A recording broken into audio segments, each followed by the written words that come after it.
Welcome to story time. Today story நரியும் கொக்கும். அது ஒரு அடர்ந்த காடு. அங்கு பல மிருகங்கள் வாழ்ந்து வந்தன. அந்த காட்டில் நரி ஒன்று வசித்து வந்தது.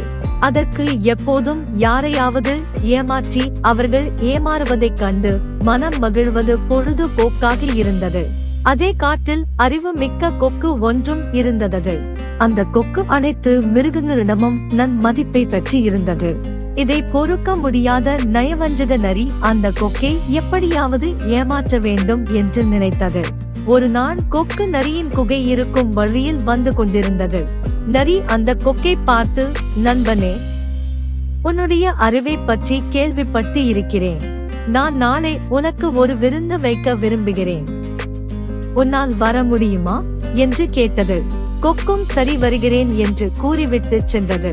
அடுத்த நாள் நரி சுவைமிக்க சூப் ஒன்றை செய்தது. அன்று மாலை கொக்கு நரியின் இடத்துக்கு சென்றது.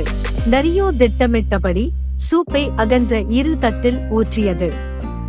ஒன்றை கொக்கிடம் கொடுத்தது. கொக்கினால் வாய் அகன்ற தட்டில் உள்ள சூப்பை குடிக்க முடியவில்லை.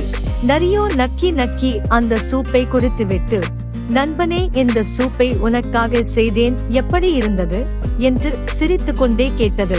கொக்கு ஏமாற்றப்பட்டதை உணர்ந்தது.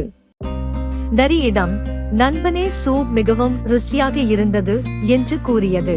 கொக்கு நரியிடம், இரவு நேரம் ஆகஸ்ட் போகிறது, நான் செல்ல வேண்டும் என்று கூறியது. செல்லும் முன் இன்று நீ எனக்கு விருந்து வைத்தாய். பதிலுக்கு நான் நாளை உனக்கு விருந்து வைக்கலாம் என்று நினைக்கிறேன். உன்னால் வர முடியுமா என்று கேட்டது. நரியும் வர சம்மதம் தெரிவித்தது. நரியோ கொக்கை ஏமாற்றி விட்டேன் என்ற கர்வத்துடன் சந்தோஷமாக உறங்க சென்றது. கொக்கு பசியுடனும் வருத்தத்துடனும் பறந்து சென்றது. அடுத்த நாள் கொக்கு நரிக்கு நல்ல பாடம் புகட்ட வேண்டும் என்று நினைத்தது. பல இறைச்சிகளை போட்டு சுவைமிக்க சூப் ஒன்றை செய்தது. அதன் வாசனை அந்த காடு முழுவதும் பரவியது. அன்று மாலை நரி கொக்கின் வீட்டுக்கு சென்றது. கொக்கு நரி வந்தவுடன் அந்த சுவைமிக்க சூப்பை சிறிய துளை கொண்ட 2 குவளையில் ஊற்றியது. அந்த சூப்பின் வாசனையை முகர்ந்தவுடன் நரிக்கு வாயில் எச்சில் ஊறியது. இன்றைக்கு நல்ல வேட்டை என்று நரி நினைத்தது. கொக்கு குவளையை நரியிடம் கொடுத்தது. கொக்கு தன் வாயை குவளையில் நுழைத்து சூப்பை ருசித்தது.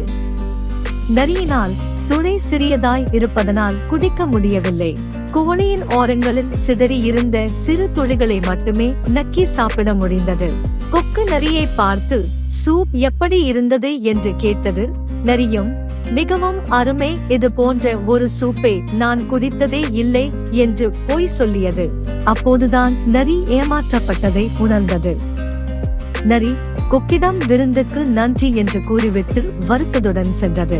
அப்போதுதான் நரி, நாம் மற்றவர்களை ஏமாற்றும் போது அவர்கள் எவ்வாறு வருத்தப்பட்டு இருப்பார்கள் என்று உணர்ந்தது.